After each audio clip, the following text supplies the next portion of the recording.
Everyone, one more mini vlog what I eat in a day అనే mini వ్లాగ్తో మీ ముందుకొచ్చాను. Everyday night కొన్ని dry fruits మా family మొత్తానికి soak చేసి రాగి బిందెలో వాటర్ ఫీల్ చేసి అండ్ దాంతోపాటు చియా సీడ్స్ కూడా సోక్ చేసి పెడతాను. ఇలా సోక్ చేసిన డ్రై ఫ్రూట్స్ని next day morning before breakfast family అందరం బాదం పీల్ తీసి తింటాము. నా ప్లేట్లో everyday dry fruits nuts compulsory ఉంటాయి. మా ఫ్యామిలీ మొత్తము జంక్ ఫుడ్కి మ్యాక్సిమం దూరంగానే ఉంటాము. రీసెంట్గా అవిసె గింజలు, గుమ్మడి గింజలు సోక్ చేసిన చియా సీడ్స్ వాటర్ తీసుకోవడం స్టార్ట్ చేశాము. అండ్ ఆఫ్టర్నూన్ లంచ్ మ్యాటర్కు వచ్చేస్తే everyday twice any vegetable curry and twice ఆకుకూర పప్పు కంపల్సరీ ఉంటుంది.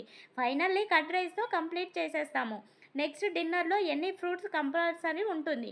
ఇలా మనం హెల్తీ లైఫ్ మెయింటైన్ చేస్తే మన హెల్త్ కూడా పర్ఫెక్ట్గా హెల్త్గా ఉంటుంది.